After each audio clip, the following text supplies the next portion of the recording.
YouTube. Today I'm going to be doing another video. Today I'm going to talk about why I feed my ball python in my enclosure.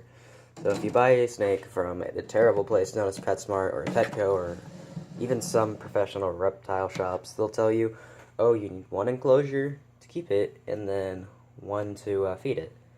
Well, honestly, I think this is kind of a myth.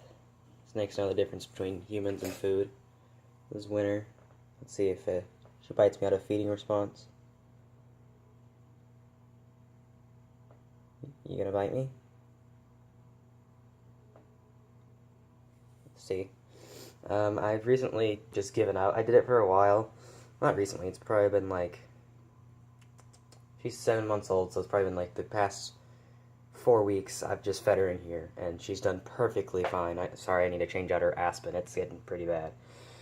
But when you go to a place like PetSmart, which I highly don't recommend buying from, Serpents at Sunrise is a pretty good site. LLL Reptiles is decent, and Underground Reptiles is always out of stock, but they're really good too.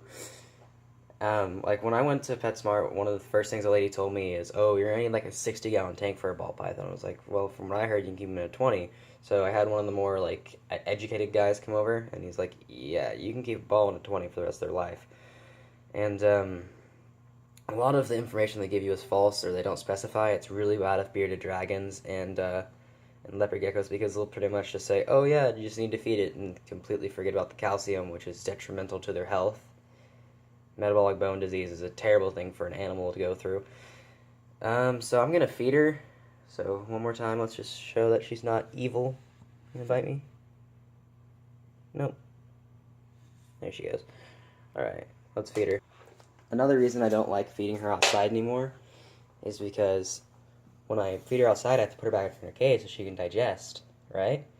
Well, I have to pick her up to put her back in her cage, which is stressful and, you know, could hinder the digestion. So, oh, you missed it, baby. Come here. You got it.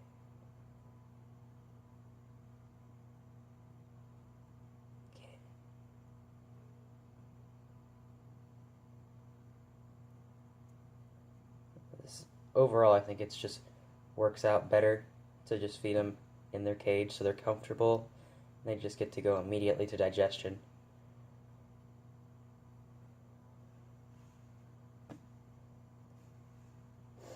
I guess I'm just gonna show y'all her feeding this video.